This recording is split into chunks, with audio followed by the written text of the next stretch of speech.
Hi, welcome to the podcast with Brandon Howard. This podcast is about sound psychology and the narrative of sound healing. I hope you enjoy. As the co founder and CEO of the BioAcustics lab, Brandon is redefining modern healthcare by fusing ancient sound healing with cutting edge, non invasive tech to treat chronic stress and pain. Brandon Howard has a background in business economics and biomedical engineering from Brown University. After his experience with a broken back and working with top clients at HBO, MTV, and SNP, Brandon designed and launched U4ea, a digital sound healing app.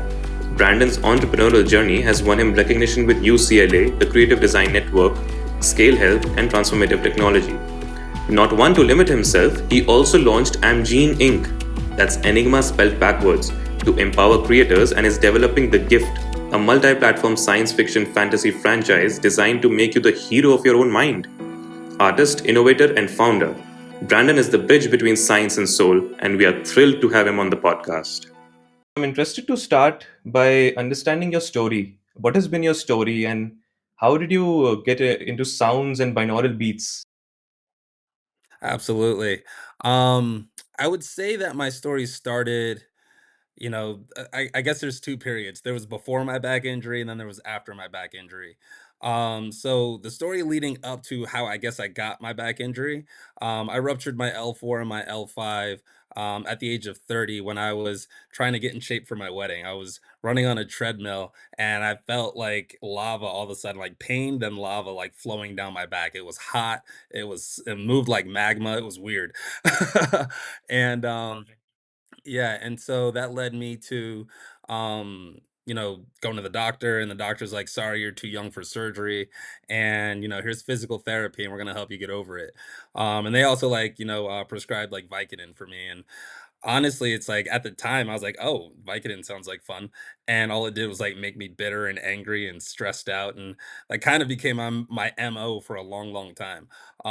And but it also got me, like, really self-reflective because as I was going through the recovery and experiencing more and more pain, I started to, like, experience, extra pain after I would get more upset or more stressed out. And so I started to wonder, is like, is there a connection, a correlation between my emotions and my pain? And that's when you Google that and Hans Selye comes up, Hansselye, I believe, and he wrote a whole book on stress and explained how your thoughts are sort of the first step.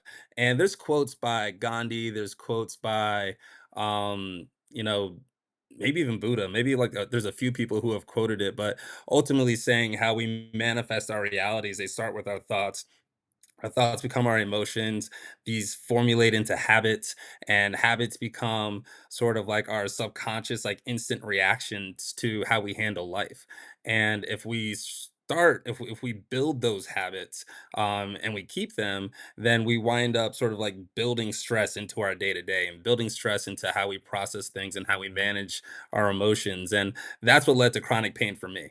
And it was targeted to my lower back, and because all this work really wasn't like making me feel better, it made me super introspective, and I was wondering, like, how did I get here? And sure, I played basketball in high school. My court was made out of concrete, and that didn't help. I played D1 basketball for Brown University, and for my lack of skill, I tried to make up for it with athleticism. So, why not squat 600 pounds like the wrong way? um, and so with all that going on, by the time I hit, my early 20s, and definitely by the time I hit 30, I was realizing that, like, I had also grown up in this environment where everything was stressful. Like there's a meme out now explaining the Bible Belt, because that's where I grew up in South Carolina, and they talk about the Bible Belt as not only like the capital for the Bible, but it's also like the Bible. It's also the belt for like what is it? I don't even have the list in front of me, but there are things like like obesity, like infant mortality, like low life expectancy, like all these things that this environment is known for are all things that lead to like chronic pain and chronic disease down the road. So I guess I am grateful in some way that, like, I was able to start paying attention to this at 30. Because when I was in the physical therapy places, like, I was, like, half the age of everybody in there, even less, and so being able to be aware of how my thoughts and my actions and my reactions are triggering my pain, now my effort is to, manage those thoughts and emotions and dodge that pain and find a happier way to live. Wonderful. So, how did this lead you to exploring sounds, particularly as a way to heal? Yeah. So when the doctors aren't working out for you and Google is like your next step, I started, searching like how can I heal my back? How can I make my back pain go away? And I was surprised to see a lot of people talking about meditation and frequencies and singing bowls and sound baths. Like a sound bath can help my back. I was kind of curious. Fortunately, I had a background in music and I had studied music in middle school and high school. And I understood it to some degree. So when they were explaining how, there's sounds and each note has a different frequency, and you can shift the frequency by shifting the octaves, and there's mathematical representations to explain the sounds that we're listening to. Like that was new for me at 30 after all that education, is that there was like numerical representations for sounds, and that's what frequencies were. And I heard of radio frequencies, but I didn't know that sound could have specific frequencies. So when that started making sense to me, it became a matter of, what sounds do I want to use? What sounds can I use? And binaural beats popped up as kind of this thing, this hemispheric syncing. And there were a couple of companies that had been around and doing it. And the problem was their content was on CDs. And I was just like, I ain't got a CD player anymore. And so, I was looking for digital versions, and there was YouTube, but YouTube didn't have a lot of transparency. It was like, "Here's 528." I'm like, "How do I know it's 528?" So, I started to build my own binaural beats.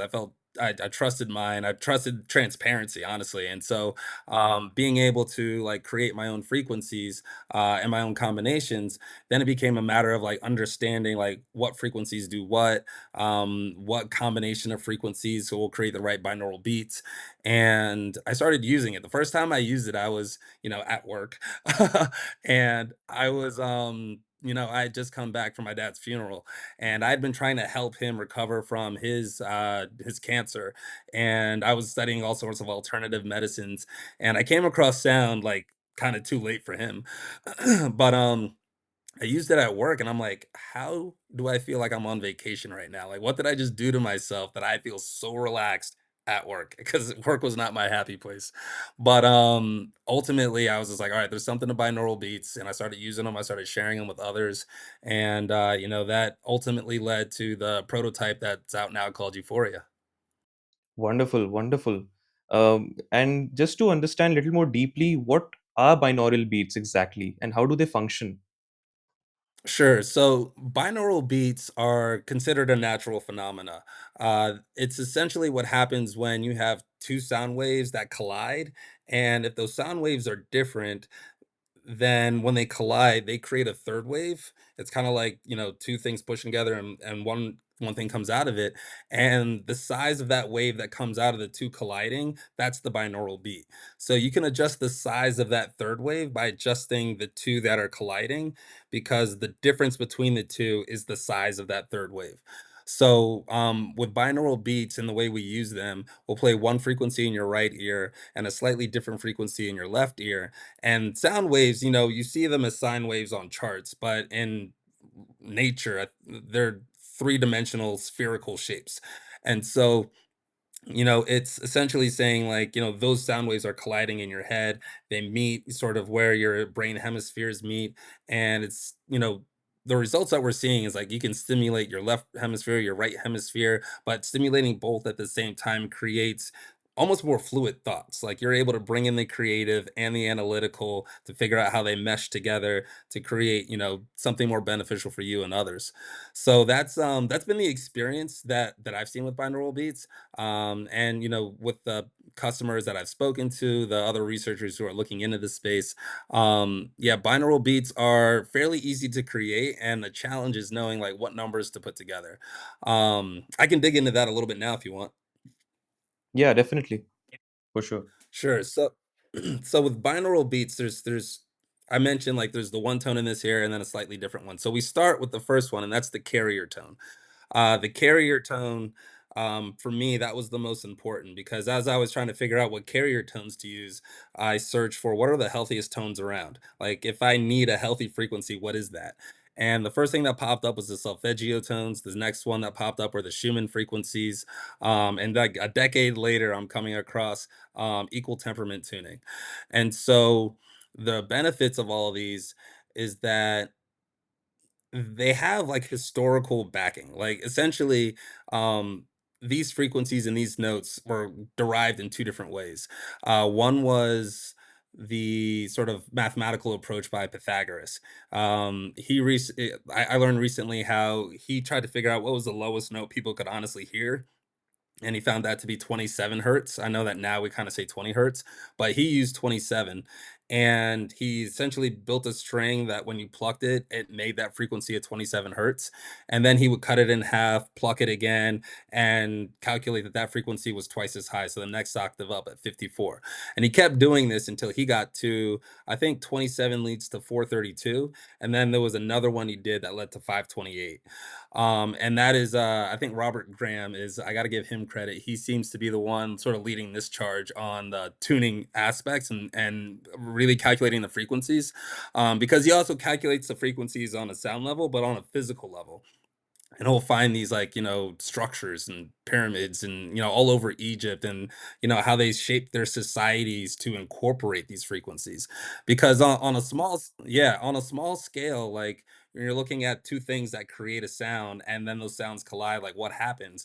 Like we're doing that with sound waves in our head, but Egyptians did it with like buildings and the natural resonance of like what energy you could have going into that building or between those buildings. But on a larger scale, this is essentially kind of what planets are doing. Like NASA's recorded the sound of like all the planets. They all have their own frequency, their own hum. And that means that they're vibrating on their own. And now their interactions are either with other planets or they're with the sun.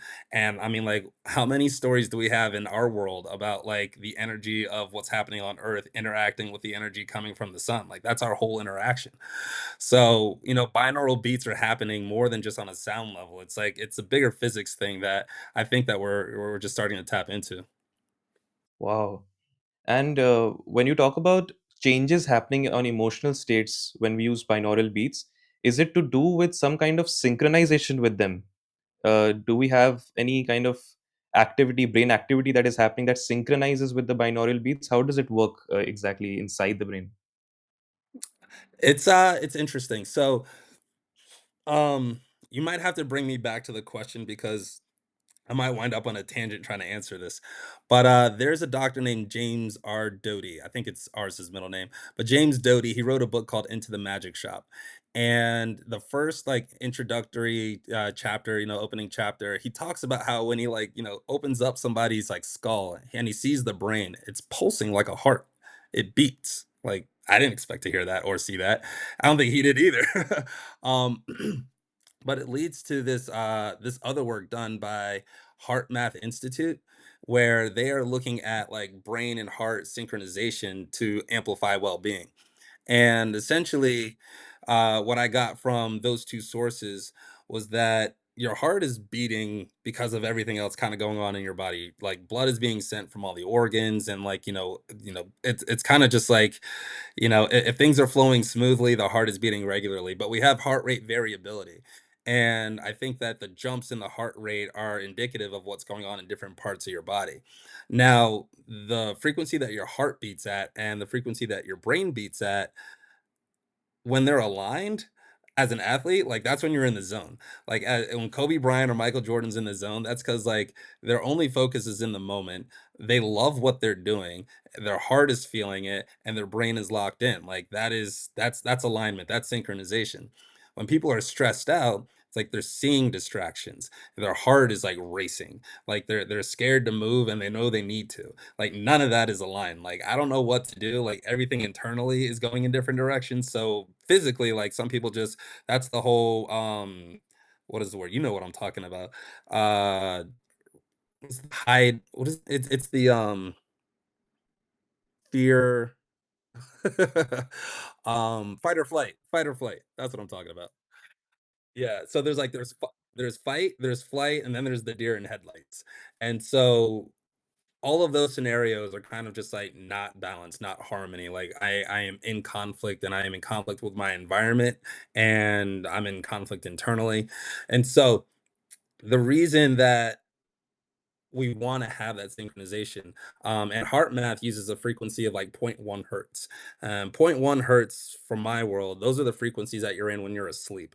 And we'll talk about that too. And so I think that what they're doing is s- by synchronizing your mind and your heart, you're in a better place to meditate.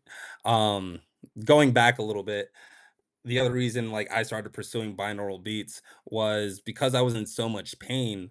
I I saw that there were health benefits to meditating, and I was like, okay, I want to meditate, but I couldn't sit still. I couldn't sit in their postures.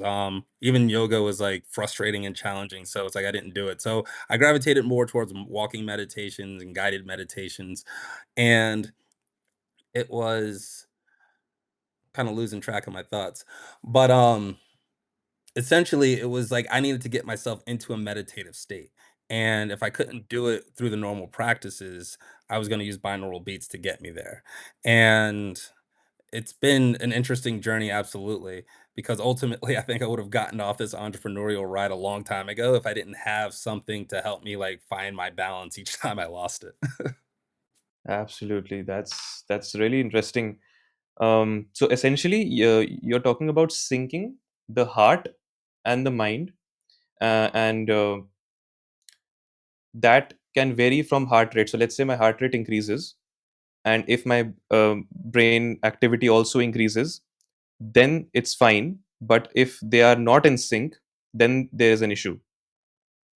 Yeah, that's pretty accurate. I would say that the brain states that I research and work on are there's like 7. So there's sleep, relaxation, there might be 6. Sleep, relaxation, meditation, uh mood improvement, self-motivation and focus. And so with those 6, essentially like those are all, at frequency levels. Like when you're asleep, you're between like 0 hertz and 1 hertz, so it's like dealing with like the fractions and the decimals in there.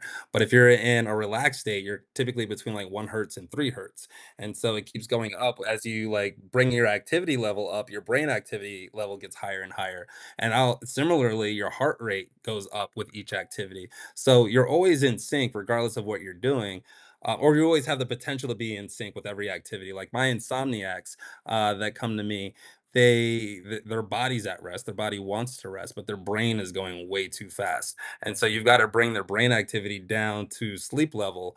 And the reason that these binaural beats work, and one piece I didn't mention earlier, is that the whole body, like I look at the world like magnets, like they or even tuning forks. They're capable of being impacted, things can shake them, they're capable of shaking other things. And so the brain and the body have this method or this system called sympathetic resonance, which means that if they feel a beat, they're gonna like whatever can resonate with that beat will resonate with it. And so the brain can respond to frequencies from, like I said, from 0, all the way up, past 60, but like 6, like it processes sound like that goes up to like, beyond 2000 hertz. But it's processing all of that. And then your body's process, like each organ in your body's processing different frequencies. So like when you go to a concert or you're sitting in a car, and more so the concert, because you're standing there and everything's fine, but then you feel the subwoofer and the bass just kind of like rush over you, and you can feel the vibrations like in you and going through you, and that's because there's parts of you that are resonating with that. And the reason this all ties back to health is because the monks, like mostly, like more so the I think mostly the more so the Asian monks, versus the Gregorian monks, really have this practice of like daily singing, chanting, humming, and incorporating those frequencies into their day to day and into their body. The Gregorian monks were doing it as well. It's there's less of them doing it, as far as I can tell, but it's the same thing about and I don't know if Gregorian monks seem to be doing it more for like let's make beautiful music. I don't know if they were doing it as much for self-healing, but what I like is that you have the option now. And you spoke about it before we started recording with Nada yoga. I didn't know what Nada yoga was until a couple of years ago, and to realize that I've just been pulling at the strings of something that started over 8,000 years ago in India. Like the truth is that we're all capable of killing ourselves, and it used to be like a part of their education as far as I learned, where you could, recognize what to hum, what to sing, what to eat, what to say, what yoga position to be in depending on what was bothering you. And that's what I want to try to reintroduce, especially to, the African American community and my athletes out there. Like, we grew up just kinda, like, getting yelled at all the time, having to swallow every little emotion. It's like, "Don't show any emotion on the court or the baseball field." Like, I wanted to cry after every strikeout, and I got yelled at for it. So, ultimately, like, you bottle all that up, and it stays in your body. Like, there's books out there, The Body Keeps the Score, The Body Code, or The Emotion Code, and, we're still trying to understand how stress stays in our tissues. It's like we try to stretch it out, but it's not a muscle thing. And so it's like we have to process it. We have to like start understanding how our energy works and how to, what to hold on to, what to let go of.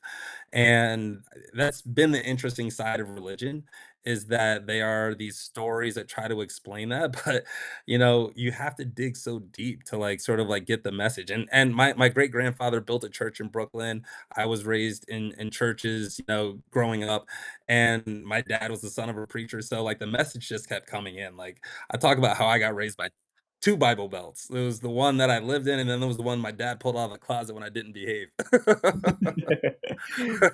Wow, I Yeah, see. so I mean, like I think that the messages are there, and it's the acts that you do. It's what you do with that knowledge, and how you carry yourself, and it's about how you sort of perceive your world in reality. Because at the core of this, everybody starts off.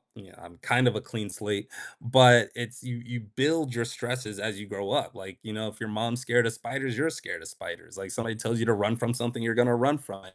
And then if that becomes the fear that you live with every day for the rest of your life, like it's going to build up.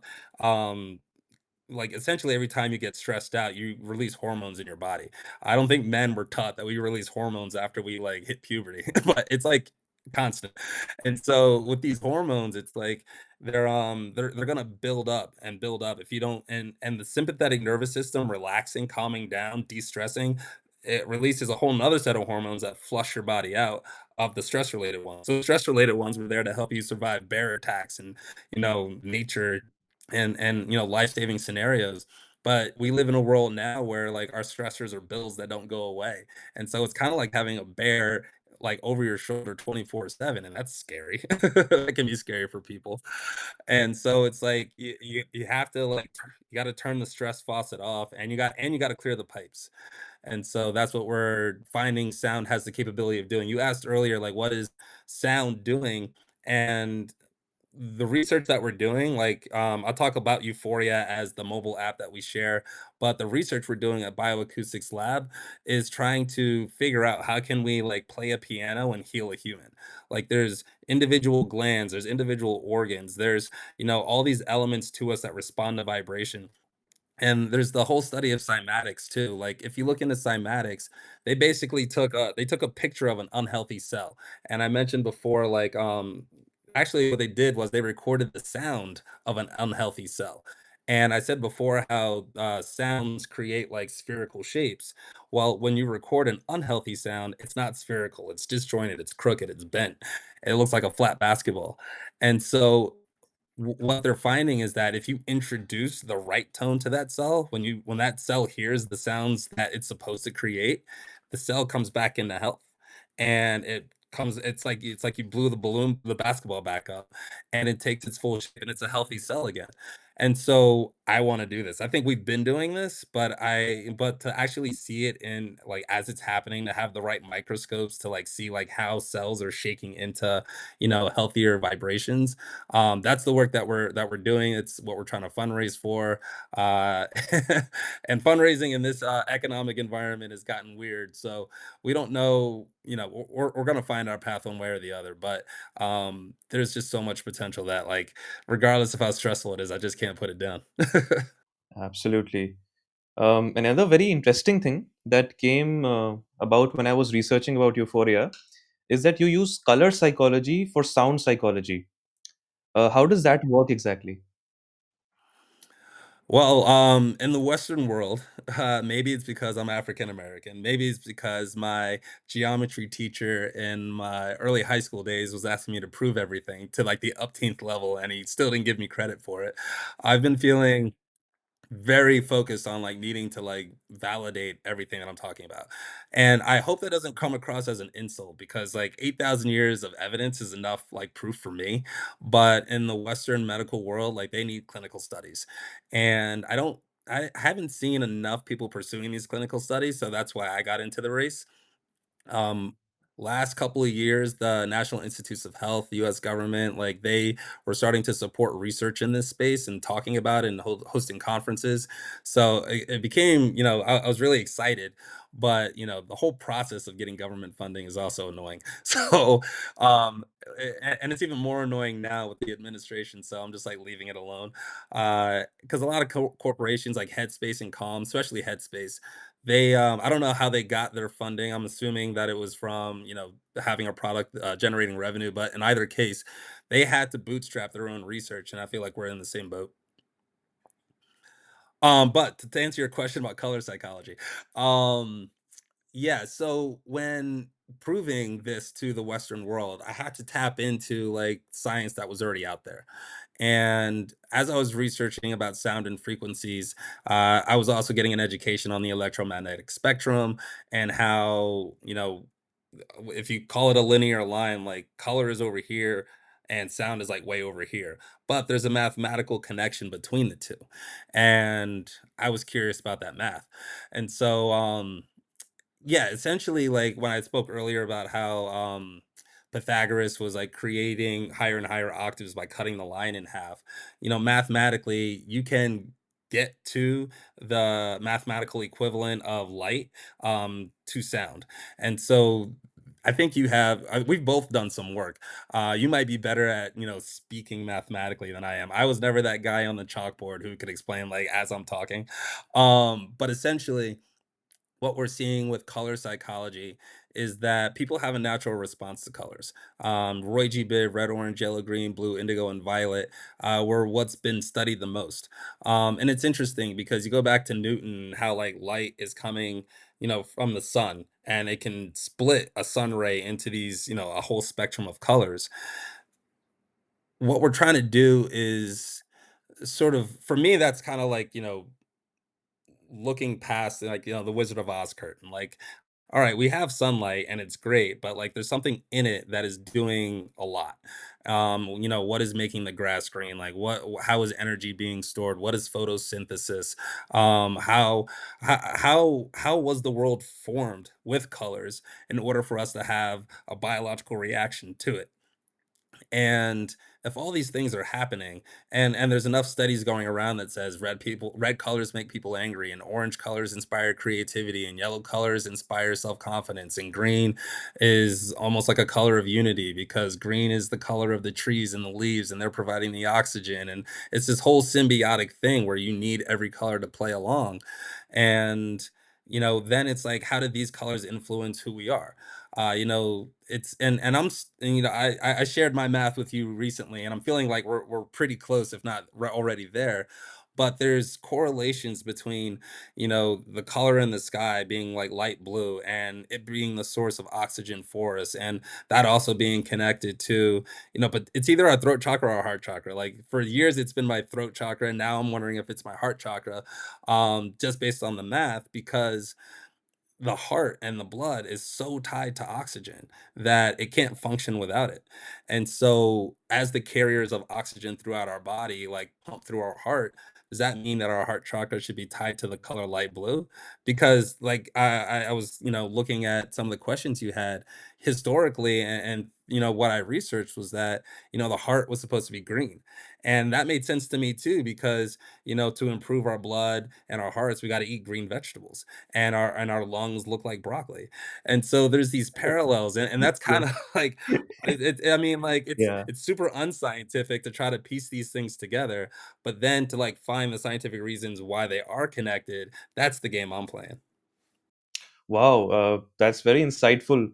Um, if I try to pace this a little bit, you talked about uh, the fact that in the spectrum of sounds, we can reach sounds that are equivalent to light.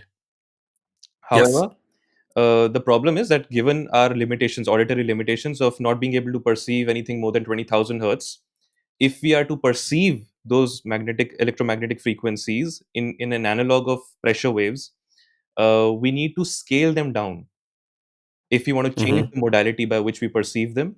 Because visually speaking, as you said, different colors seem to have different responses out of people and emotional connotations to them. But if I want to experience that hearing, so I need to scale it down, because if I listen to the exact frequency, that's tetrahertz, Yeah. it will not have any effect on my brain because it won't even be perceived auditorily. So Right. basically what you're doing is, just for clarity, the colors that you have found, that is an established fact under color psychology, have different colors have different effects, emotional effects on people.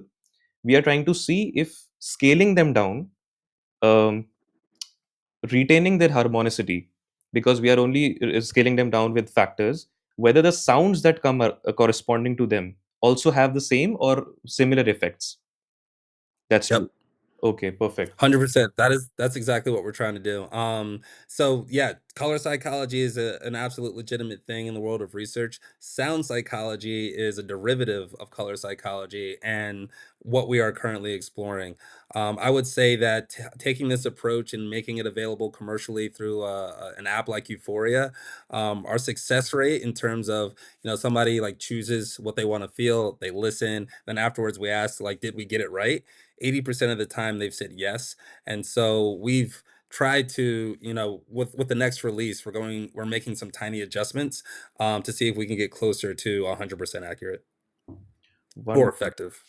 Very interesting. When I was exploring the app, I saw that there was a repetitive term, solfeggio, and I think you talked about it a little bit. But solfeggio and Schumann were two terms that repeated. There were solfeggio frequencies and Schumann resonance. So let's start with solfeggio. Can you explain a little bit in detail what solfeggio frequencies are?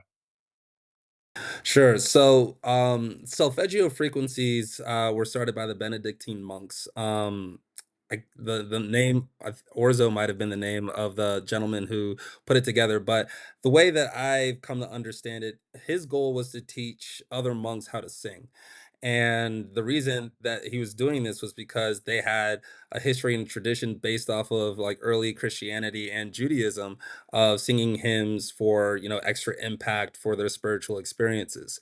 So for me, that prehistory for Solfeggio goes back to, Judaism. For me, that goes back to ancient Egypt. And even ancient Egypt doesn't go back far enough as these Vedic stories. So and there's other stories out there that maybe connect dots between ancient India and ancient Africa. It's a whole nother conversation I'd love to get into. Um, Absolutely, absolutely. but I'll save that for Billy Carson. Um, but ultimately, I think that yeah, they are. Sorry, where were we? I got lost on Billy Carson. Yeah, we were trying to figure out exactly what solfeggio frequencies are and why those Yeah, specific frequencies were significant. yeah. So I think that the solfeggio tones were formed to help people sing. And it started out with like ut re mi fa sol la, and it evolved into, if you've seen the Sound of Music, do re mi fa sol la ti, and it was interesting. I was like, no, I watched this movie every year at Christmas when I was in middle school and high school because the band teacher was done with the concert, and he's like, watch Sound of Music again, and so I know that whole movie by heart. And in any case, yeah, it was like, no, it's too simple. I can't just like sing do re mi and feel better. But it was an interesting education in terms of, people are humming and chanting these things and they are feeling better. Like, how is it was almost like Disney magic, like, hey, let's throw something in there that nobody understands, and and it's magical. People respond to it and they don't know why. Like the Sound of Music, it's a massive hit and still a massive hit, and it could be because they're singing these natural tones that people resonate with. And it's a beautiful story, and it looks beautiful to see. And so there's all these things that make that movie so impactful. But the solfeggio tones themselves, I don't think were originally created to heal people. I think it was just intended to have like a spiritual impact, in their songs. But the origin of the story was intended to have this emotional impact. And you've touched on it more than I have about how each color, color psychology is basically saying that that color inspires an emotion. And I think what we have is, and we'll dig into sort of like the positive and the negative emotions that people can go through, but it's almost if you can categorize them in a way that says, all right, if you're feeling this negatively, like this is the positive thing that's going to help you shift out of your negative state and into a positive one. And sometimes it's not about going from, the color red to the color orange or the color purple. Like it might mean like starting at red, like just shift your negative at red to positive at red before you go up. And that's kind of been my approach to how to shift moods, because that was my goal. Like if I'm having a bad day and a bad mood, the longer I'm angry, the more stress I'm building in my body and the more I'm going to feel it the next day. So how can I reverse that quickly? How can I like put a pause on it, or even just take a moment to just like not be angry, so that way it's like I'm just doing less damage to my body. Now, the Schumann frequencies, those were more, well, one last thing about the solfeggio tones. So, them going back to Egypt, they also go back to Greece, and Pythagoras, and how Pythagoras was calculating these frequencies. And I would also again go back to, hold on, there's a gentleman that I wrote down. There's another guy named Robert, and I want to find his last name for you. Robert J. Gilbert. So, there's a couple of things that I'll say about Robert J. Gilbert as well as Robert Graham, and there's another researcher or individual named Matthias De Stefano. All of them talk about how, one, there's the power of color, but they also talk about how those colors are tied to sound and frequencies, which is what we've been talking about.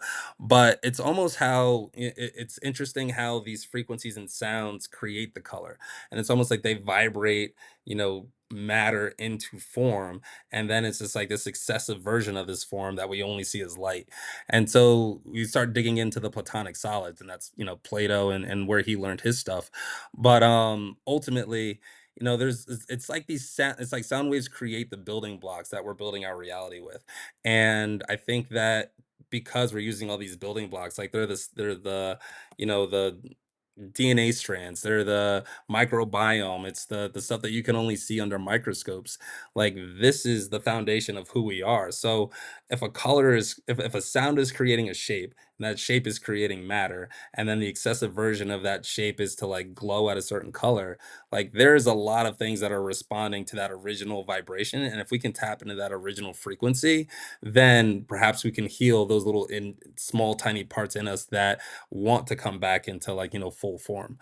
um so yeah, I again, like, we can it's a lot of it's theoretical, but a lot of it has a lot of evidence. And I think what we're trying to do is say, like, the evidence is already there. Like the NIH is saying there's so much proof that this is legitimate. We just need to understand how and why. And for me, it's starting with the frequencies, seeing the shapes they create, and so again, like with these shapes, with these sounds and frequencies, Schumann, he essentially was measuring, you know the difference between the spheres. Like he called it the music of the spheres, but his spheres were like the earth, like the ground, like the solid part, and then like the spheres around it, like the ionosphere and the stratosphere and all these other sort of interactive like sources of energy. And he was looking at like the space between like where lightning happens, like between the clouds and the ground, and measuring sort of the friction between those two, and came up with, a series of numbers. He calls them Schumann frequencies. There's 40 hertz, and, sub octave is 20 hertz. There's a 7.83 frequency, and all of these have had impacts on the human body. He did experiments where he took students and he put them in an underground bunker, and he measured their well-being inside of this cave, and everybody's health, mentality, stress levels, they all went negative when you're not, operating at the same sort of vibrational frequency that you're used to operating at above ground, or again, not having access to all the, like, the natural elements that the world provides. So depriving people of like the frequencies that they're getting either through light or food or sound, it depletes health. And So yeah, yes, please. So yeah, that no, so just concluding, like, so you got the Schumann frequencies that seem to be more physical. You've got the Solfeggio tones that are more emotional, and so we set up U4ea to be, something that people can go to for mental, emotional, and physical support. And we've seen positive results in all of those categories. So I think that there is something to using these Schumann and Solfeggio tones as the carrier tones, and then building from those, saying like, all right, I want this as my emotional impact. I want this as my physical aspect or impact, and I want to put them both together at the same time. So, what does that binaural beat look like? And the app is kind of set up for you to help build that sound for yourself. And two questions based off of that. One is that the fact that we thought about sounds, given that we already had color psychology and light, is because sounds allow for a more passive consumption. I believe that I can sit and Yeah. just listen to sound. I don't need to actively look at a color and get those that elicitation within me. And second is that when you're pairing these, the what is it called, the bass tone, the carrier tone with other frequencies, do they preserve their individual effects, like the physical and the mental? If you bind them, is it an additive property, or do they get diffused into each other? It's a good question. My theory experience has been that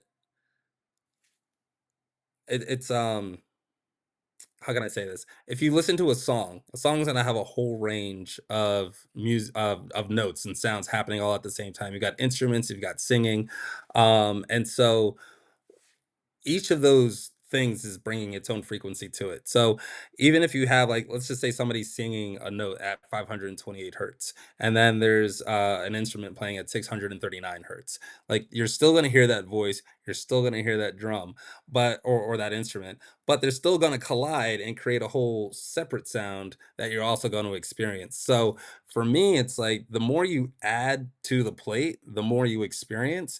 It might not stand out. Like, I can listen to binaural beats by themselves. I'm saying that's the only thing impacting me, and I know what's impacting me. But I'll also like listen to binaural beats and have some music going in the background. So I was like, I know the binaural beats are impacting me this way, but the music is putting me in a good mood, or it's making me excited, or it's making me like focus. And so I see it all as additive. I think in the well-being space, we're seeing more companies and products find ways to incorporate more healing modalities at the same time, trying to find that balance of like, all right, we don't need to like throw 10 things at you, but the right three things might be good, or the right four things. And when it comes to the right things, I really do see that as an individual sort of um, representation. I think that ultimately, if we could customize a solution for every individual, we'd be better off than trying to get everybody to like just listen to like specific sounds for specific reasons.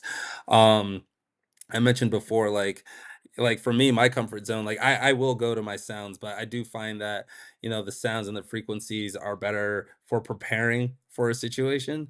But like if I'm already in a bad spot, like I might need something other than sound to like put me in a better mood. I might need to eat something, and if I knew what to eat, then maybe I would go to that first. And right now, I got bad habits, so it's like if I'm in a bad mood, my wife will make me some popcorn, or like I'll like drink a milkshake and I'll feel better. Not the healthiest thing, but it's the shift that I need so that I can get back to, like, focusing on what the right things are. Indeed. But just to get a little more clarity on one point, let's say I have two different tones and I'm playing them. They have their individual effects. But for example, let's say, I think, I'm not very sure about this, but 528 hertz and 741 hertz are two different frequencies. But when I and they have individual effects. 528 is like very famous for its individual effects. But when I play them together, I think it creates a dissonant sound, right? And that dissonance does not share or preserve the qualities of the individual frequencies. It has a effect of its own. So there are probably scenarios where uh, either there can be specific frequencies that can be added, and specific frequencies, if you add them, they may not preserve the individual frequency qualities of elicitation, emotional elicitation. Do you find that differentiation occurring in creating frequencies that are layered together? I guess I haven't, to be honest. What I've seen is that, it's kinda like baking a cake. Like, if it was if like, you can a cake can be you can like, if you're gonna put strawberries in a cake, like, you can make strawberry shortcake, or you can make, like, 5 different other cakes, but, they're still gonna have, like, that flavor of strawberry. It's not gonna be the bite of the strawberry. You might not get the seeds, you might not get the green leaves in your teeth, but it's still gonna taste like strawberry. And so, for me, I was like, you've put strawberries in your body, and you're gonna get those benefits of those strawberries. It could be one whole strawberry chopped up, covered in sugar, and spread across an entire cake. You're eventually gonna get that strawberry. And so Okay, your body is gonna process it like it just came in like a natural strawberry if you eat the whole cake.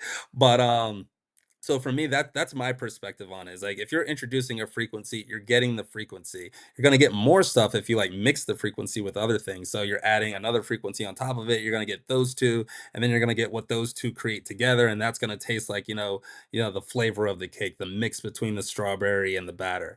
And so yes, it's a completely different flavor and experience and texture, but you're still getting strawberry and you're still getting cake. So that's how I see it. I And see. that's been my experience in terms of, yes, the binaural beats are having an impact, but I can listen to those binaural beats while I'm sleeping, while I'm exercising, while I'm, trying to like watch a movie or get in a better mood. Like, it's going to have its effects, and it's had consistent effects regardless of what you're doing while you're also listening to the binaural beats. Wow, wonderful. Okay, let's coming back to the solfeggio frequencies.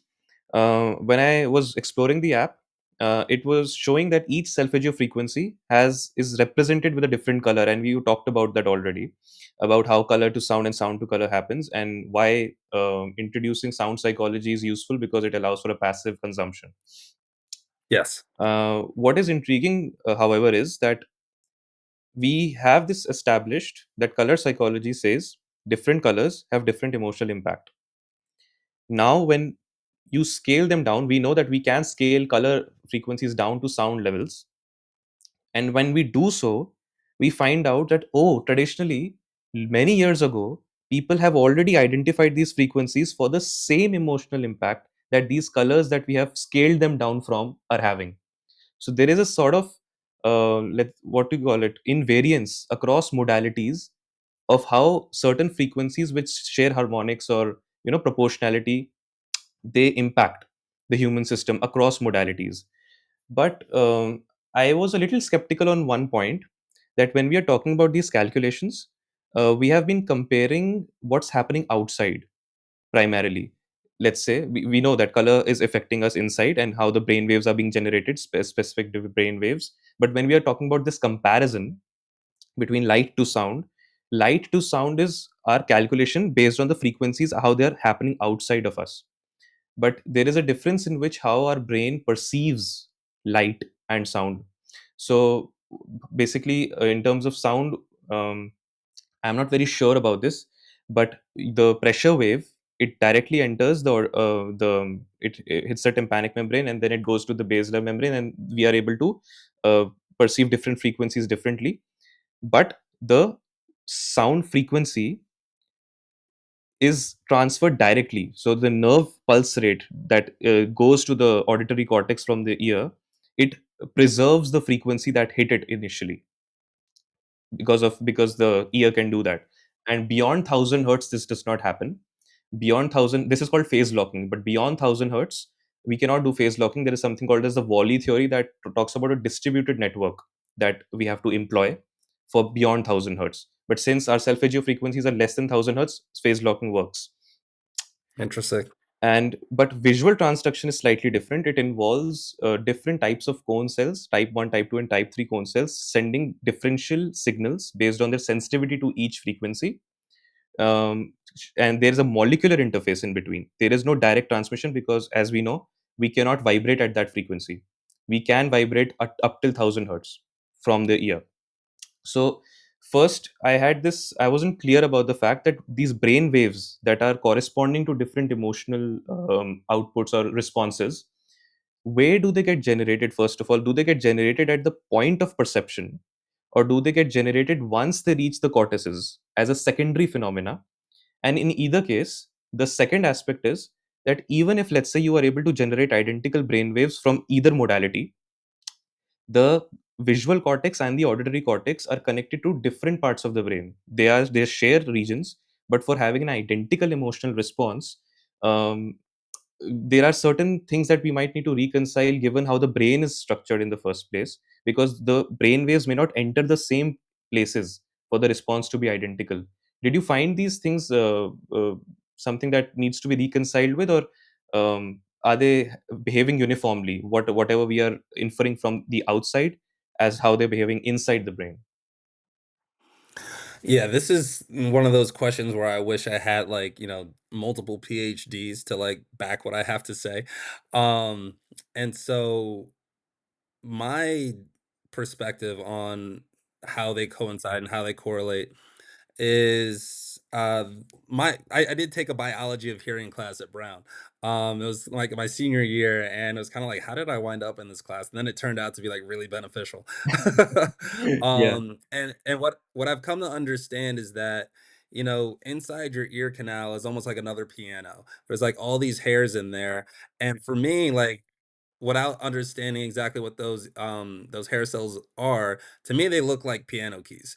And it's like depending on which frequency passes through your ear, one of those is going to start waving. It's like the sympathetic resonance, and then they're each tuned a different way. I even think that when people have ringing in their ears and tinnitus, it's like one of those hairs is just like either constantly going or it's shut off. And so like how do we like bring that back to health?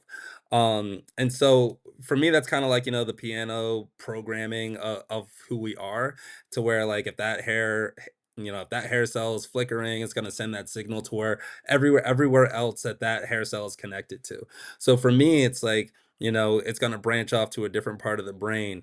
And like that particular frequency could be the part of the brain that handles that type of emotion, Okay. or those types of thoughts, or it's almost like as you're having an experience, like I really do want to map this, and I'm talking to researchers and neuroscientists about this. So it sounds like my ideas are kind of close, but like they need more like proof. But essentially the way I'm seeing it is the neural pathways that get formed in us are based on our experiences. And so if we have an experience where we see the color yellow, we hear a truck, and it's raining, like we're bringing in all these sensations of water and yellow and sound, Mm. and our Big emotions experiences. tied to that, is it fear and nervousness and all these things. So if all of that is happening to our head, we create like a neural pattern that looks like some sort of like spider or alien. It's like branching out in like four or five or six different directions. And it's like the more we have those related experiences, rain, yellow, truck sounds, like that neural pathway gets bigger and bigger and thicker and thicker. And so almost everything we do in life gets tied to that experience. And I think that's also how trauma forms and how we like build our fears. And so for me, then, that's how, our brain remembers sound, and that's how we respond to sounds that we've heard before, and how memories happen. And so the other side of it is, what's coming in visually, I think that gets added to it as well. It's part of the brain that is deciding to attribute this visual memory with all the other emotions that are happening. And so again, like that's what's happening in our head. And I think it sends those signals down throughout our body, because for me, the emotions are happening in our organs and in our glands. Our brains can be emotionless and like when they want to be, they have the choice to be. But for me, my emotions run so high that like I'm gonna feel my adrenal glands like start firing, and like if I get angry, like I'm ready to go like do something. I'm ready to like fight versus flight. Like I'm a fight versus flight guy. um and then there's you know, I guess it's for me, it's like when you bring in the sound and the color and it impacts like sort of how we respond to things and our natural habits and our reactions. And so could you I know that you want to close this kind of question off in a way. So like repeat your question one more time so I can like wrap all that back into one sentence. Yeah, yeah. I was just saying that the way we perceive these sounds, we are calculating them based on the frequencies that we know about them from outside. But there is an interface of our own perception of these stimuli. So how they function, I think you already did in a way, because when you talked about Yeah, the fact that we are making connections, contextual connections, that is where even if your auditory and visual cortices are connected to different parts of the brain physiologically, you can train your brain to actually make those connections that did not exist by default. So right, the right. thing that you talked about, integrating truck sounds and a certain experience, that's neuroplasticity. You are able to connect different parts of your brain, and therefore you can create identical emotional responses if that is what's being done, and that's really really insightful. I think you did do that, yeah. Yeah, thanks, and thanks for mentioning neuroplasticity. That was sort of a phrase that came in early as I was doing my research. Almost, creating the opportunity to think differently. Like for me, that's neuroplasticity. To say like, this is how my brain's been my whole life, but now I want to, try to have a bigger perspective, a broader perspective, understand somebody else's perspective. And like in the world of wellness, perspective taking, Ben Simon Thomas, he loves talking about it.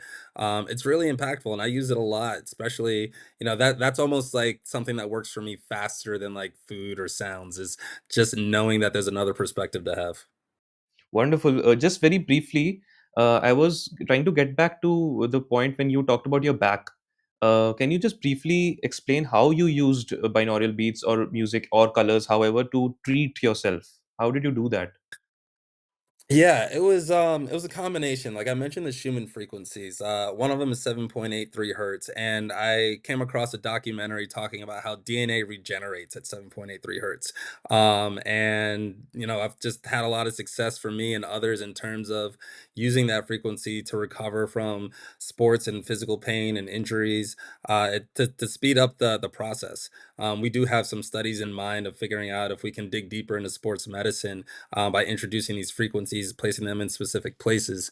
But even bigger than that, honestly, was like the mental part. Like like I said, like I wish that my head and my brain was this happy, peaceful place. Like I have to concentrate on the piece that I want to see to like bring me back in the balance, just because like so many things can stress me out these days. And so for me, I use Euphoria to just keep my mood positive, to like say that I wanted to keep working on myself, to say that I wanted to keep healing, to figure out which emotions were bothering me that day so that way I could get past them and like stay in the game. And honestly, that's been how like stay as an entrepreneur, is that there's so many emotional days, so many times where you just want to quit or it feels like the world won't even let you progress, or progress. And it's what can I do to stay in the game. And that's maybe I picked that up from sports. Like you got to keep fighting, like you got to earn your minutes, you got to do what it takes to get the results that you want. And like binaural beats have kept me in it. Just because like I'll turn on the focus, I'll turn on the confidence, I'll turn on the passion, I'll turn on the creativity, I'll turn on improving my communication, like anything that I need to do to feel like I am making progress that day. And binaural beats have been there for all of that. Wow, very nice. These When I was scrolling down the app, I also noticed that apart from the fact that there are colors assigned to each frequency, there are also designs unique to each frequency. Are there chakras, and do chakras differ in the way that you need to chant those frequencies in order to stimulate them, or you can hear and also stimulate the chakras? Are those chakras in the first place, if I'm right? But, you're absolutely right. You're 100% right. I was gonna tell you, before I started U4ea, I was an aspiring writer. I wrote a young adult sci-fi novel, and I wanted a unique approach to superheroes. And that was literally the first time I heard about chakras, like in my mid-20s, and I just moved to California. I'm like, what are chakras? And back then I was saying chakras too, so like I had it all backwards. Um, and so I didn't I was curious about them, I was learning about them. I was learning about sound and frequency and the impact on the human body and the impact on the different organs or the different systems. All of it was organized by it looked like somebody who was, like, from India. Like, there were these, like, infographics, they were beautifully laid out, they talked about parts of the body and, like, what chakra, and, like, it was super educational. And I was like, we need more access to this. Like, this needs to be, this is really useful information. Like, how can we get it out there more? And so I thought about just designing U4ea to be all about chakras, and I got a lot of pushback. I got resistance. I grew up in South Carolina, like the Bible Belt, and I mean, like, if I hadn't heard of chakras, like, I didn't think that it would resonate with them as much. But I also wanted to keep them in there because I knew that there would be an audience that would get it and would see the connections and would be able to sort of speed through the app knowing that we're talking about chakras. Because that kind of knowledge helps you navigate the app even faster, to understand, like, and that's where that education that we used to have came from, to say that, all my anger is like impacting my liver, and to find out that, like, people with liver cancer, like, just grew up angry about everything all the time because my grandmother just passed, and like, she had liver cancer, and she was definitely bitter and frustrated with a lot of the way the world was working. And so to understand, where your emotions are impacting your health, or to recognize that something is injured and that there might be an energetic connection to that organ or that emotion, or that feeling that you have. Can you use that to navigate into a better version of that? So to understand that, my negative thinking or my negative emotions are making me less healthy, does that motivate somebody to say, like, okay, I want to shift out of this just so I could be a healthier version of myself, a better parent or a better coworker, a better teacher, a better athlete. Like, it's about, where do you want to take yourself, and recognizing that you're probably limiting yourself based off your own life experiences and you don't know it. And so it's about how can you empower yourself to, either find your own gaps, fill your own gaps, or just recognize, like, who you are. I mean, um, I got to quote your last question. I want to answer it now, but I'm gonna save it for the end. But yeah, I'll come back to this when we get there. Sure, sure, sure. So these chakras, I understand, are also stimulated using the solfeggio frequencies. Um, Yeah. yeah, and the chakras stimulation particularly is not strictly through chanting. It can be done if you just listen to the frequencies also, if I'm right. Yeah. If I'm right, then yes, then we're both right. Okay, perfect. I I've come to understand. I've seen one research paper that feels like they found the chakra, or at least one chakra, and, like, they refer to that as like a bundle of nerves, somewhere along the spine. Um, and that's just one. And supposedly, like, there's seven. Supposedly, there's 12. Supposedly, there's 144. And I don't understand all of that completely, but I'm finding out that the solfeggio tones, again, like how they were calculated, looking into, like, Fibonacci sequences and how different chakras might be located throughout the parts of our body. Also looking into, like, acupuncture and meridians, ancient Chinese medicine or traditional Chinese medicine. There's all these parallels and stories that say that we can move energy, in these different ways. And right now my expertise is more around sound, but it's not that like, I'm just applying sound pressure where an acupuncturist is using a needle, and but knowing the right place to put it in. So if we put sound in that spot, or if we add vibration to that needle, like, how does that impact what we're trying to go for? Very interesting. If I'm not wrong, the Schumann resonance idea also informs that this idea that 432 hertz is a more natural tuning than the standard 440 hertz in Western music. Since scaling up from 8 hertz over 8 hertz, which is the Schumann resonance, if you scale up, let's say, 5 octaves, you reach a C at 256 hertz, and adding semitones to that gives you 432 hertz. Some argue that this tuning aligns with nature more. So therefore, some people say that there is a conspiracy behind setting Western music to more dissonant tones. Uh, what is this true? And was there a reason behind doing that, like beyond mere instrumental standardization, as most people say it was? Well, I love conspiracies. I can talk about them all day, and I totally talk to people who don't believe in them at all, so it's completely fine, like, whether or not, like, people agree with me. My understanding and research when it comes to, uh, this tuning scenario, um so I agree with it completely. Like when I first had kids, and my first son was like 10 years ago, and that's when I first learned about like baby Mozart and baby Beethoven. And I'm like, why is like their music better for babies than other music? And then you get into like they had a different recording methodology when they made their music versus modern day. Um, which it doesn't totally work for all baby music because a lot of it is just like re-recorded, versions of those old symphonies. But it got me thinking.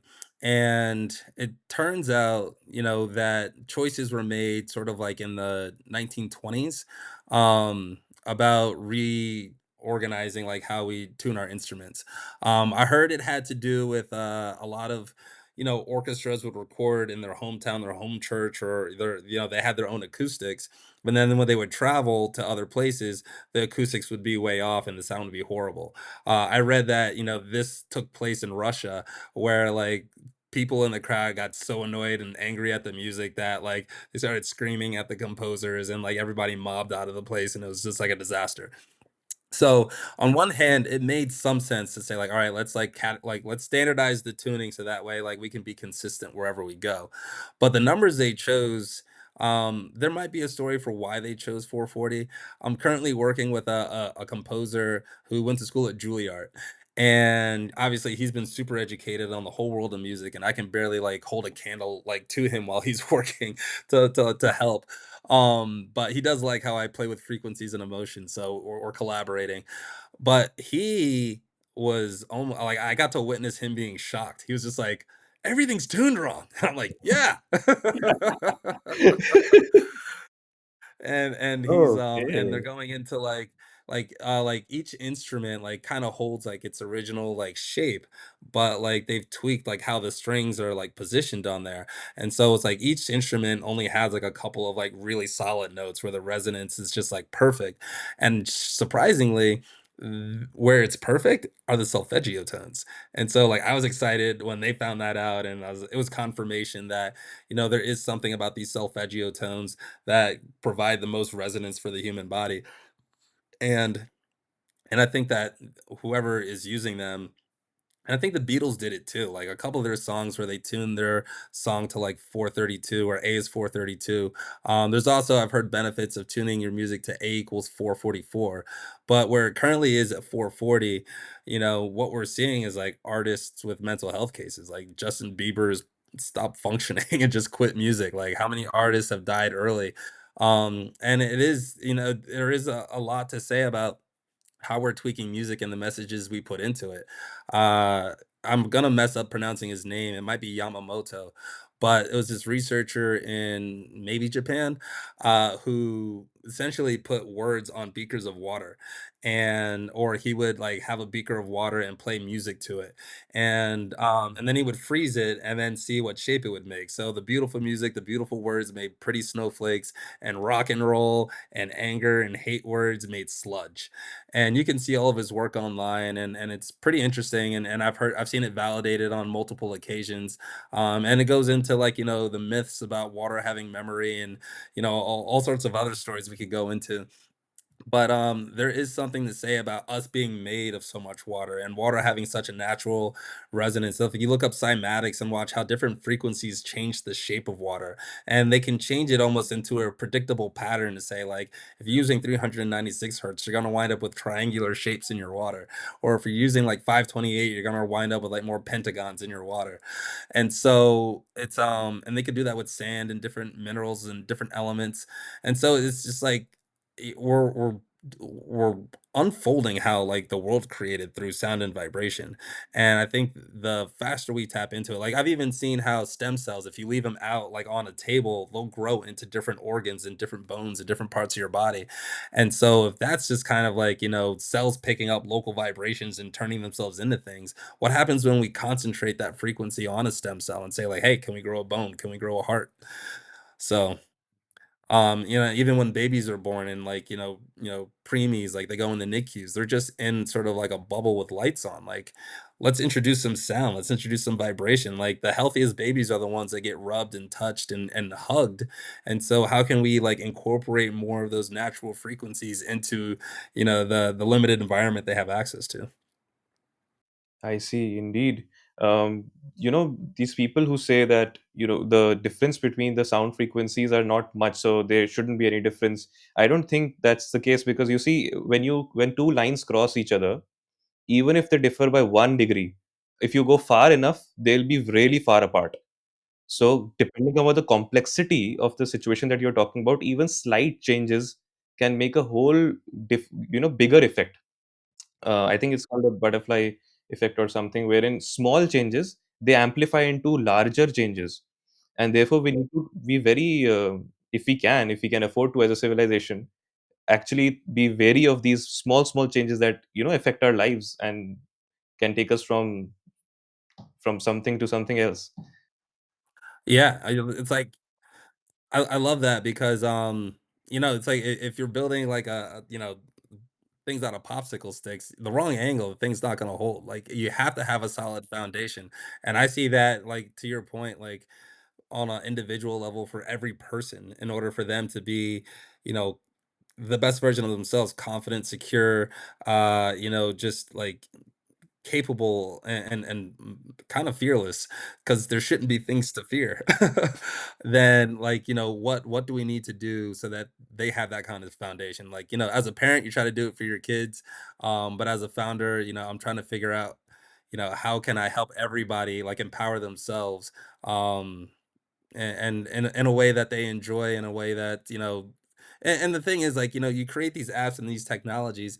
For me, it wasn't about like let's create something that people can be addicted to. I wanted something that would help people recognize that they don't need to be addicted to anything, to say like I'm going to use this app and then one day I will not need it ever again because like I just figured out how to hum my way through things, how to change my thoughts, how to meditate beforehand so that way I'm not impacted by experiences.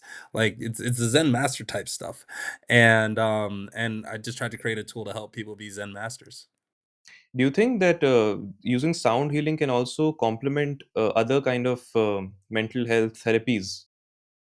Yeah, absolutely.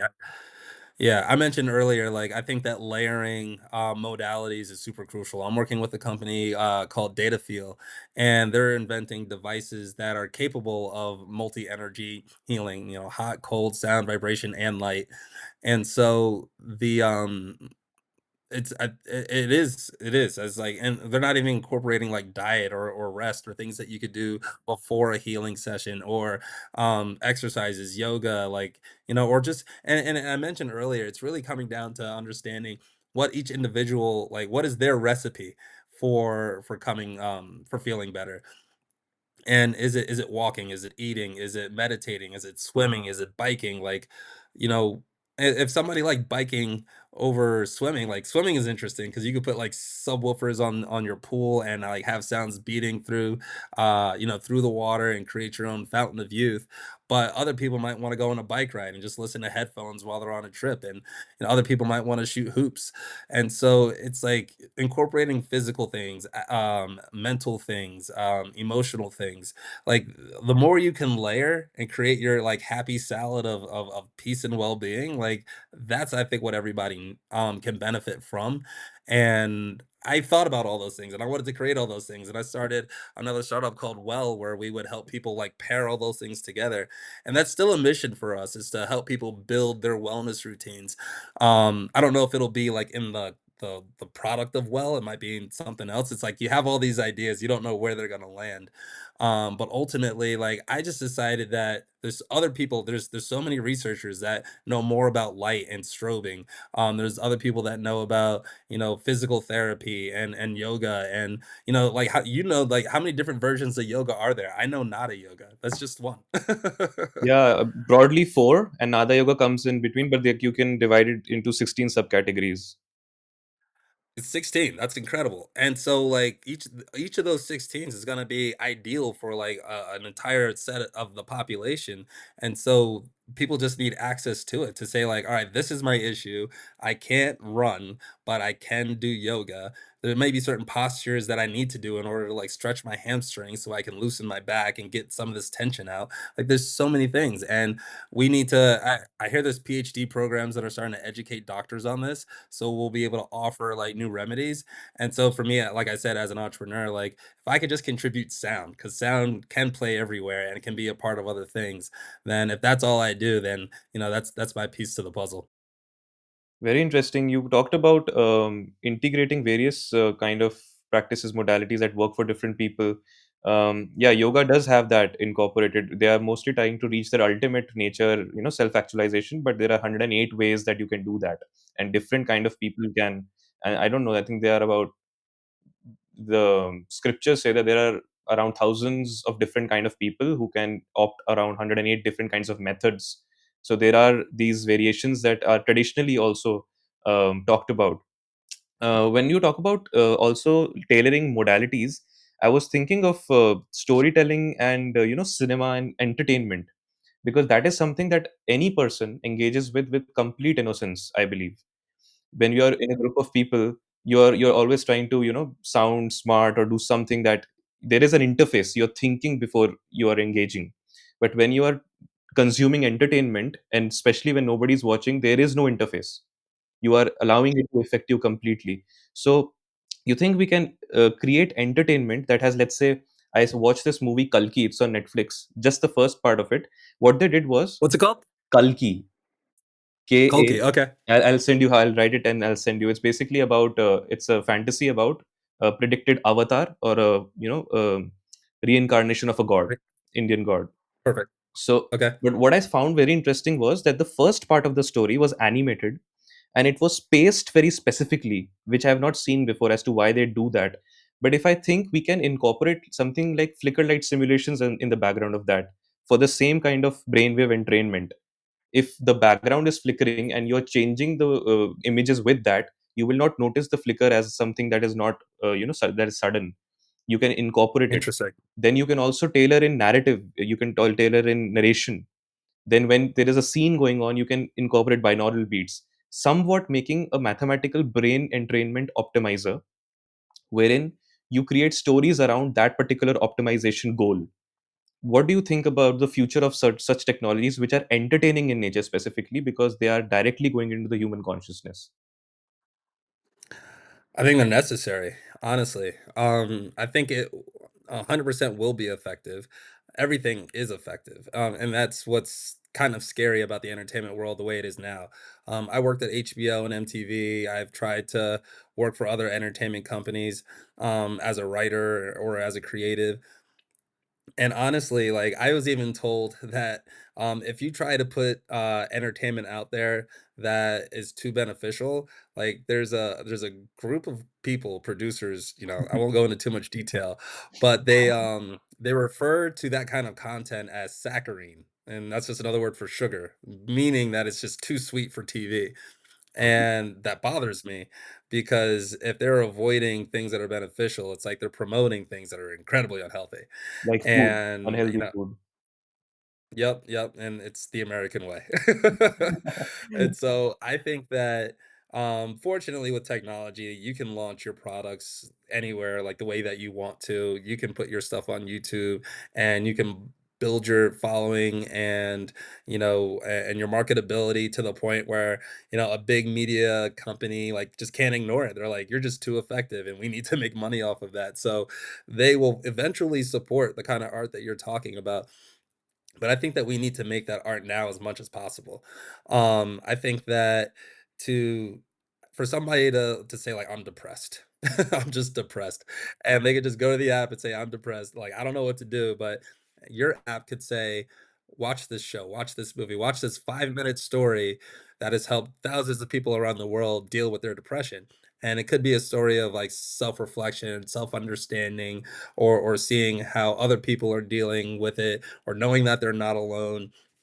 incorporating binaural beats to shift energy and emotions, suggesting that they do activities either while they're watching it or the next time they go outside. Look for flowers that are the color blue, or look for 5 things that are blue for people who are trying to like build their self-expression, or look for 5 things that are yellow for people who are trying to build their self-confidence.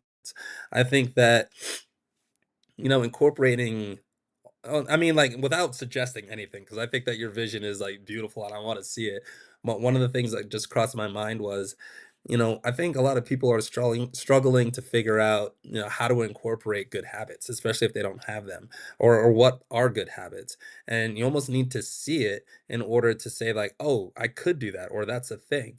And so for somebody to, like, watch a film and say, like, "Wow, if I walk an old person across the street, I'm gonna feel better." And then they just start doing it all day, every day, and not a single old person gets hurt crossing the street ever again, just because there's so much mutual benefit of just walking somebody across the street or helping them, like, carry their groceries or up to their apartment or to their car. Like, to get to the point, like, this is one of my visions, is, like, if we could, like, reward people for doing good things, like caught doing good. It's like one of those things like you had in elementary school, like caught doing good. And, for that to happen on a social level, to even, like, reward people, like, for a massage, parlor or studio to say, like, "You know what? We saw that you got caught doing good. We're gonna send you, like, 20% off, for a massage, or here's a free massage, just you've been so helpful." Like, those are, like, the aspirations I wish society was built around. No, indeed, that's really important. I feel, given the cusp of time that civilization finds itself in. But bringing me back to the point you mentioned about,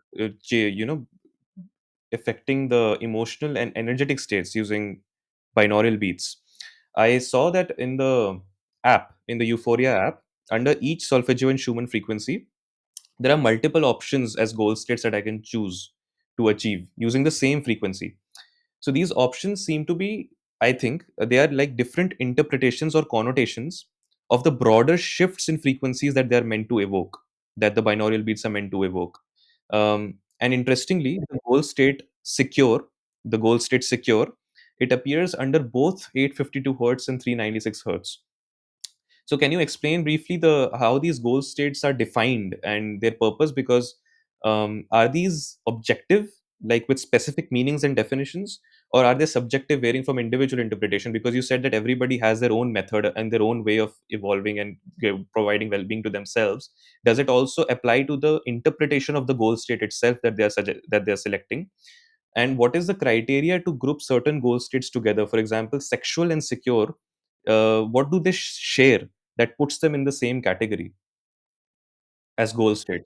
Yeah, I hear you. Um, so when I was doing my research, um it was a lot of research, and, like, trying to aggregate a lot of information, a lot of it online, not a lot of, like, there weren't, like, professors that I could go to and talk to, but I did start to find, like, sources of reliable information. A lot of them were, like, professors and, PhDs and really smart people putting videos on YouTube. Now they're, hosting documentaries and conferences on Gaia TV.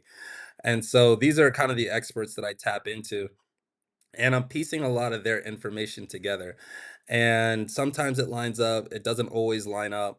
But through all that work and research, I started to see that, like, again, like, and looking at chakras, I was reading sort of how people were categorizing emotions like into chakras, and recognizing, or there was older evidence to say that your root chakra is tied to anger and frustration and anxiety, on the negative side, but on the positive side it could help you overcome adversity, or help you find your passion. And so my whole, and I saw that each set, all 7 of the chakras had a negative energetic side and a positive energetic side.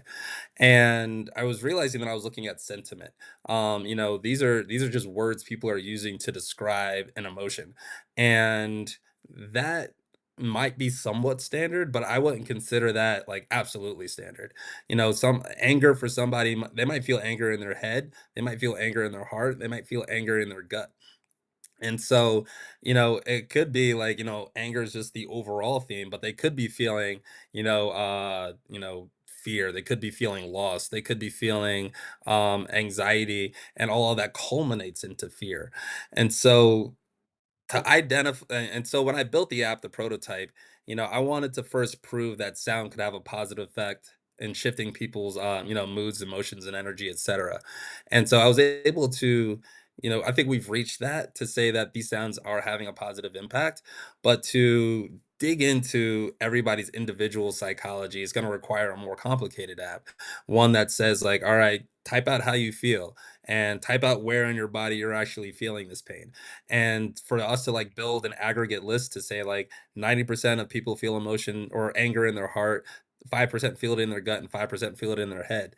It doesn't mean that we're only going to focus on like heart is the cure for anger, but we want to acknowledge and the better we understand that before somebody says they're angry, the better we can help them. And so to find out if and that's, we're going to release U4ea 2.0 pretty soon, and one of the features in there is point to the pain. And it could be, you could be pointing to your head, your heart, your gut, your hands, and we have some understanding of like what that pain might be based off the chakra system, to say like, all right, if you're feeling pain there, then we're going to introduce this frequency, this color, we're going to tap into this chakra, we're going to try to address these emotions. And but as we're doing that, we're also saying like, was it effective? Because if it wasn't, then one, we want to suggest other things that might work. Maybe even when we like do the recommendations, we're like, this is the most popular one. These are other two. Here are another two options for you that have also been proven effective.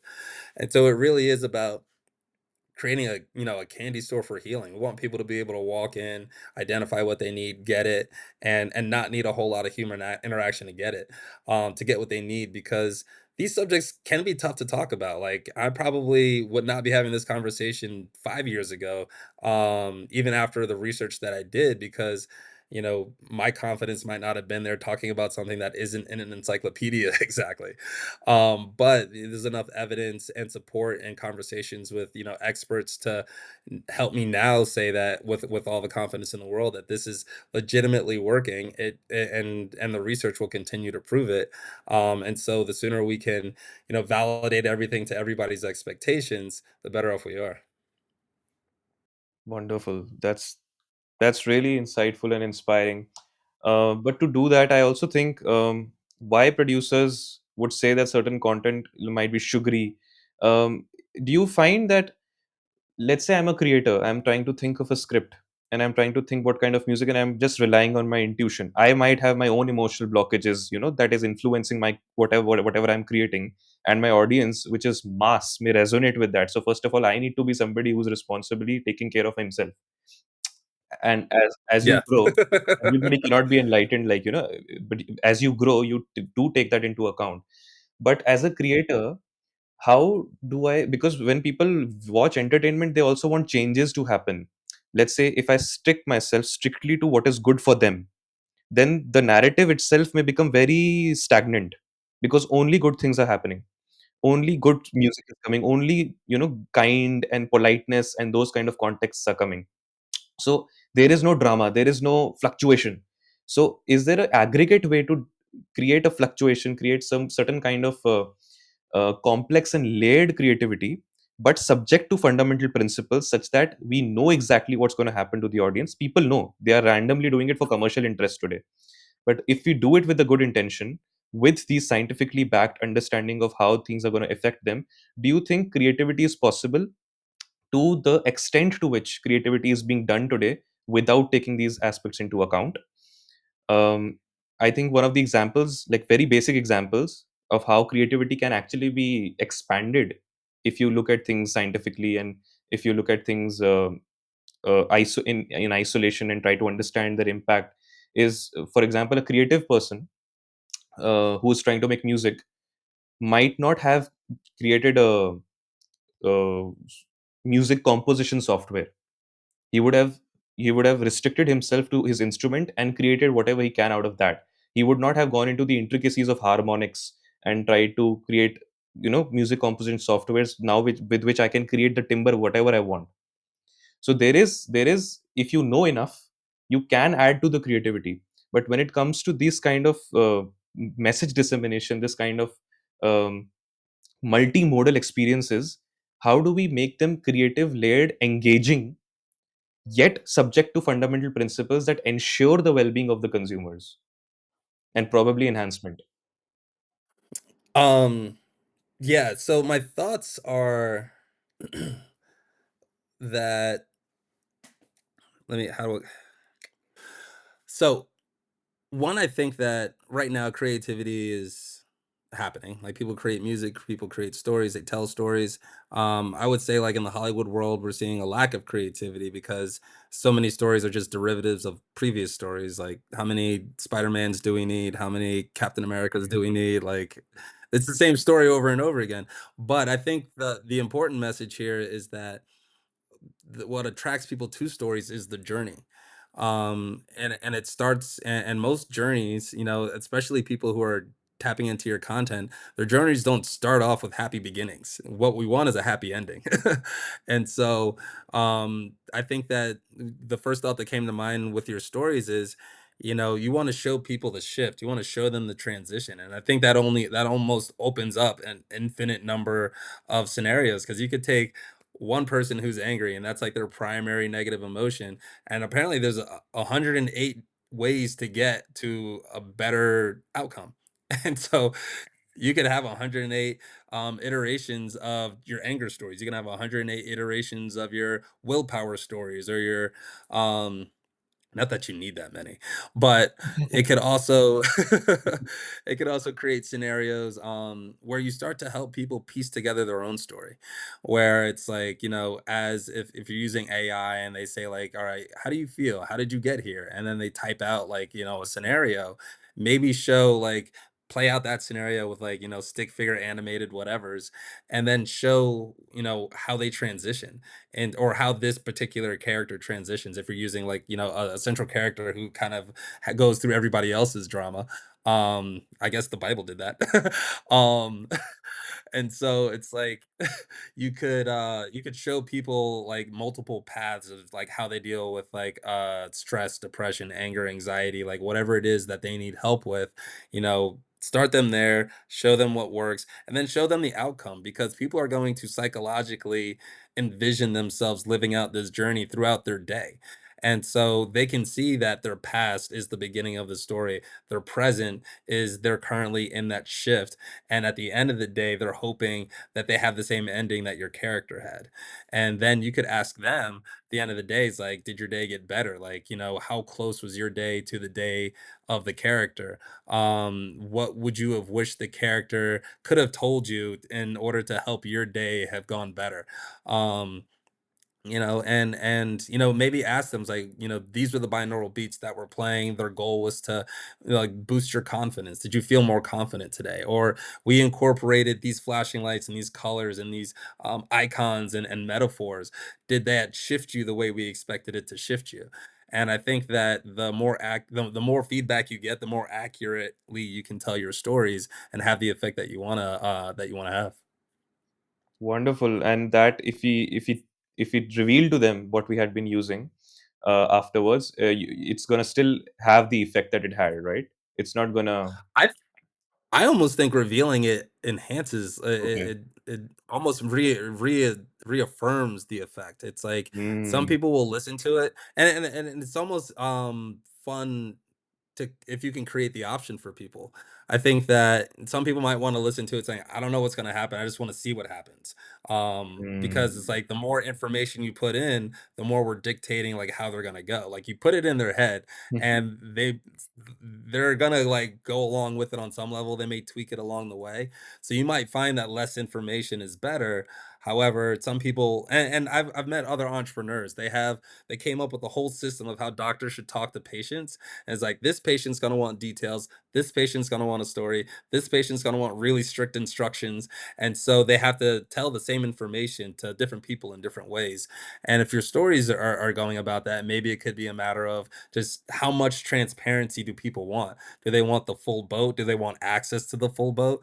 To say like we're expecting like 3 minutes of 128 hertz to shift your solar plexus hormones by 3%. Like, we could get there. We'll get there one day. But like, do people really want that? Like right now, like there's ratings on TV shows to say like this could be, psychologically frustrating, or there's sexual content, or there's foul language. Like, should you be watching this? We could evolve that to say like this show is going to trigger your, feelings of abandonment. And so if you've got these feelings, don't watch this show, or watch this show with different sounds and colors playing in the background to like either help you balance the emotions that you're dealing with, or to help you feel calm and at peace while you're watching a stressful situation, so that way if you're in that situation you can find a way to be calm and peaceful yourself. I feel like we're tapping into is like the levels of empathy people don't know they have, the way that you can just Absolutely. like feel what other people feel, and just like, I don't know why I feel that way. And I feel incredibly empathetic in terms of like, whatever my kids are feeling, I will feel it too. Like, I can't even help it. That is like whatever we discussed so far has really struck a chord with me, and I hope everybody watching, all the viewers, would also find that to be true. The emphasis is the impact of whatever we consume, because Absolutely. especially let's say food goes inside it, it dictates our health. But content, multimodal, these rays, these everything that goes inside, it shifts our identity, it shifts Yes, it who we does. are to our own selves without us even knowing that happened. We Yeah. are completely innocent, and everybody who's doing that, because these I think you also really appreciate that movie, The Social Dilemma, you know. Mhm. Yep. um, Yeah. I found a similar predicament because I'm in Spain right now. Okay. Visited Valencia, and I was going to go to the bullfight that they were going to do there, and I heard that they actually end up killing the bull. So Yeah. initially, I was like, "Who cares? I mean, the bull is stupid enough to be in that arena and following those guys. If they're killing it, it's okay." But then I really thought about it, that isn't this what is happening in terms of content, in terms of sounds, in terms of media to us? That if we are stupid enough to engage with it, you might as well kill us. So that's why I Yes. did not go. I did not go because I realized that the metaphor applies to me from other people's Mhm. point of view. Yeah. Yeah. So That's super deep. That is incredibly deep, and I resonate with that because I also feel that. I feel like we're under attack, and I feel like, I'm trying to help people. I'm trying to give people like a shield against, you know, the way things have been in terms of, what we consume, what we give people to consume, whether or not, like the powers that be care about what we're consuming. And it's like I've tried to come to a peaceful solution, even though like I could come up with a conspiratorial one. um, and it's like either the decision makers didn't know, or it was intentional. And in either case, like if it's intentional, like, yeah, all right, I'm gonna pick a fight with this guy. So so if it is intentional, it's like, all right, well, what are we gonna do to just like be aware that it was intentional, and say like we're just not going to, consume that anymore. We're gonna find ways to avoid those things. Like that's within our power to do so. But if it was an accident, that just leaves lots of room for forgiveness. And hopefully we can collectively say like, we didn't do everything right originally, but we're aware of the mistakes that we made, and we can create a better path for all of us. And so, I think it would be great if we could all collectively get on that same page together, but I think it's going to happen slowly. I think it's going to happen one at a time. I mean, you and I are apparently been on the same page since before we met each other, and there's other people out there that are going to be on our page, and other people have different pages that we jump on, but, eventually we're gonna wind up in a really good book. absolutely.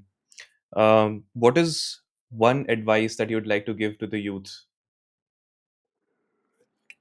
Alright, so I thought about this one. I would say the most, and this might, it might be applicable. The most impactful phrase that I ever learned, I didn't learn it till I was 19, and it came from a movie. It was "Know thyself," and it came from The Matrix, and that was a phrase I had never heard before. And if I had heard it earlier in my life, like I was, being a black kid in the South, and you're trying not to like piss anybody off and you want everybody to like you. Oh, You're always thinking about how people respond, and it's probably not the best habit. You spend far too much time thinking about what other people think. hmm. Um, but that was why it was so impactful for me, is because I spent so much time trying to know everybody else that it took me till I was 19 to say like, oh, I need to figure out who I am. And that probably took another 21 years to figure out, because even at 44 now, like I know myself way better than I used to, and I use that to help me navigate life. And so the earlier you can know who you are and what you want to do and what makes you happy and what makes you tick and where your passion is and how that drives you, like I somewhat envy. Envy isn't the best word, but I used to envy people that knew what they wanted when they were teenagers. They're just like, I want to be in fashion. I want to design clothes. And they just spent their whole time doing it. They got great at it, and that's their career, and they're happy. And not knowing myself, not knowing what I wanted to do, it leaves you in a little bit of limbo. And so if you can find what you want and build your foundation, and if you need to, if talking to me helps you do it, I'm happy to talk to you, but find somebody that's going to help you, feel confident in who you are, because you're way more amazing than anybody's going to tell you. And you have more potential than I think humans have realized that humans can do. And the ones that believe in that the most are the ones that are going to have the biggest impact. So know thyself. Wonderful. Amazing. Thank you so much, Brandon. This has Thank you, been Anand. one of the most significant exchanges I've had. Um, really, really, I'm Me really too. grateful. Me too, me too. Honestly, it's like, this is so important for me. I've spent a lot of time doing it. And no offense to the if anybody that's interviewed me before is watching this, but like your questions are they're the level of depth that I wish more conversations were around. It was, you know, challenging. It's like I've been answering questions about this stuff, but you asked the really important ones. You asked at a deeper level, and I would love to see what you create out of this, but I'd also love to see you continue to drive these conversations. I mean, get the real stuff out of anybody that you can, because like you know how to do it. And I just really enjoyed it. I really appreciate it. And it's been an honor to talk about these things, especially with somebody like you have the background. Like I am tapping into your culture. Like I don't want to be a poser. I just want to appreciate, what I wasn't taught. And I'm just seeing so much from that part of the world. So I'm just grateful that you're bringing it, you're spreading it even further than I can. Really means a lot coming from you, Brandon. Thank you so much. Really means a lot. I hope you have a great uh, rest of your day. Um, Thank you so much for joining. Thank you so much for your time. well, thank you for having me. Thank you for your time. Thank you for this opportunity. And I look forward to the next one. Absolutely. Same here. Same here. Thank you. Have a good day. Namaste. Namaste. Peace. Peace. On that note, we end today's episode. If you want more technical information of what has been discussed, please refer to the PDF in the description box. It has mathematical calculations and everything that you'd require for that. I hope you had a good time. Thank you, viewers, for joining. Hope to see you next time.